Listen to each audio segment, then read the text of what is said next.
இந்த குட்டீஸ் எல்லாருக்குமே பாத்தீங்கன்னா ஒரு சிறப்பான குட் மார்னிங்பா. வீடியோக்குள்ள போறதுக்கு முன்னாடி மீண்டும் சுட்டெரிக்கிறது வட மாவட்டங்கள்ல. நேத்து அதிகபட்சமா பாத்தீங்கன்னா சென்னை, வெள்ளூர், திருத்தணி, திருவள்ளூர் மாவட்டம் இந்த 3, அப்புறம் ராணிப்பேட், காஞ்சிபுரம் இந்த 4-5 டிஸ்ட்ரிக்ட்ல பாத்தீங்கன்னா மீண்டும் 100 டிகிரிக்கு மேல வெப்பம், 102 ஃபாரன்ஹீட் வெப்பம் பதிவாயிருக்கு. அது மட்டும் இல்லாம சென்னை வானிலை ஆய்வு மையம் பாத்தீங்கன்னா அபிஷியல் அனௌன்ஸ்மெண்ட் கொடுத்திருக்கிறாங்க. வரக்கூடிய நாட்கள்ல மீண்டும் பழைய மாதிரி ஃபார்முக்கு டெம்பரேச்சர் உயரப்போகுது அப்படின்னு சொல்லி இருக்கிறாங்க. 100க்கு மேல போனாலே அதிகம் தான். ஓகேங்களா?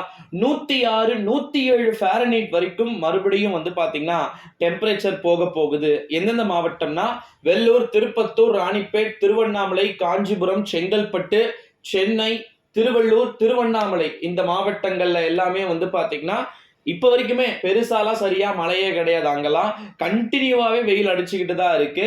இந்த ஒரு சூழ்நிலையில தான் தமிழகத்துல பள்ளிகள் திறப்பு ஜூன் 6ஆம் தேதி திறக்கப்பட்டுரும் அப்படின்னு சொல்லியிருந்தாங்க. பட் அது எப்ப சொன்னாங்கன்னா 2-3 நாளைக்கு முன்னாடி சொன்னாங்க. அப்பவே அனௌன்ஸ்மெண்ட் கொடுத்திருந்தாங்க.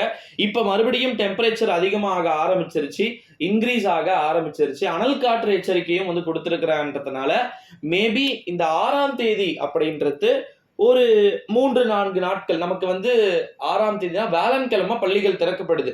வேளன் வெள்ளி 2 நாள் தான் இயங்க போகுது. அப்படி ஓபன் பண்ணாலும் அது அப்படியே 2 நாள் விட்டுட்டு 6-7 ஹாலிடே, 8-9 சாட்டர்டே சண்டே, 10 ஒரே ஒட்டுக்கா ஆரம்பிச்சிடலாம் அப்படின்ற மாதிரி யோசிச்சு வச்சிருக்காங்க. அதாவது 10ஆம் தேதினா என்ன கான்செப்ட்னா இப்ப வர மண்டே இல்லாம, ஓகேங்களா, அதாவது நாளைக்கு இல்லாம அதுக்கு அடுத்த மண்டேல மேபி பாத்தீங்கன்னா ஸ்டார்ட் பண்ண வாய்ப்பு இருக்கு அப்படின்ற மாதிரி தான் சொல்லி இருக்கிறாங்க. ஸோ இது மட்டும் இல்லாம இன்னொரு ஒரு இம்பார்ட்டன்டான ஒரு அறிவிப்பு என்ன அப்படின்னு பாத்தீங்கன்னா தமிழகத்துல பள்ளிகள் திறப்பு பற்றி மிக மிக முக்கியமான ஆலோசனையை பள்ளி கல்வித்துறை இப்ப வர மண்டே இல்லாம நெக்ஸ்ட் மண்டே இல்லாம அதுக்கு அடுத்த மண்டே பாத்தீங்கன்னா ஓபன் பண்ணலான்ற மாதிரி பேச்சுவார்த்தை போகலாம்னு சொல்லிட்டு எதிர்பார்க்கப்படுது. இப்ப இருக்கக்கூடிய கண்டிஷனே இன்னைக்கு பாத்தீங்கன்னா 26 தான் ஆகுது. இன்னும் எப்படி பார்த்தாலும் 9 நாட்கள் விடுமுறை தான். ஓகேங்களா? அறிவிக்கலாலும் இந்த 9 நாட்கள்ல என்ன வேண்டுமானாலும் மாற்றங்கள் வரலாம் அப்படின்னு சொல்லிட்டு எதிர்பார்க்கப்படுது. ஏன்னா லாஸ்ட் இயர் டிஎம்கே கவர்மெண்ட் 3 முறை ஒத்தி வச்சாங்க, தெரியும் நினைக்கிறேன். நாளைக்கு தான் ஸ்கூல் ஓப்பன்னா இன்னைக்கு கேன்சல், அதுக்கப்புறம் ஓப்பன் வந்தனா மறுபடியும் கேன்சல், அந்த மாதிரிலாம் நடந்துச்சு. ஸோ அதனால டெம்பரேச்சர் வட மாவட்டங்கள்ல அதிகமாகும். ஈரோடுலாம் 110 தொட்டுச்சு. ஆனா இப்ப அங்க 100 கூட இல்லை.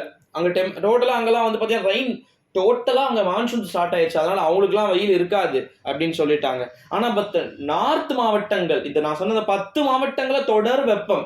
ஓகேங்களா? நீங்க வெதர் அனலைஸ் பண்ணக்கூடிய பீப்புள்ஸ் கிட்ட கேட்டிங்கனாலே தெரியும். அதுவும் இல்லாம நம்முடைய ஐஎம்டி ரிப்போர்ட்டரே பார்த்துருப்பீங்கன்னு நினைக்கிறேன். ஸோ டெம்பரேச்சர்ஸ் பாத்தீங்கன்னா தமிழ்நாட்டில் எஸ்பெஷலி பாத்தீங்கன்னா வட மாவட்டங்கள்ல அதிகமா வெப்பம் பதிவாகிறதுக்கு வாய்ப்பு இருக்கு. மே முதல் வாரம் போல மறுபடியும் வெரி ஹெவி ஹீட் இருக்கும் சொல்லி இருக்கிறாங்க. ஸோ அதனால கண்டிப்பா இது தொடர்பாக பள்ளி கல்வித்துறை ஆலோசனை கேட்கும். ஏன்னா நேற்று அதிகபட்சமா டெம்பரேச்சர் பதிவாயிருக்கிறது சென்னை மீனம்பாக்கம் 102 ஃபாரன்ஹீட்.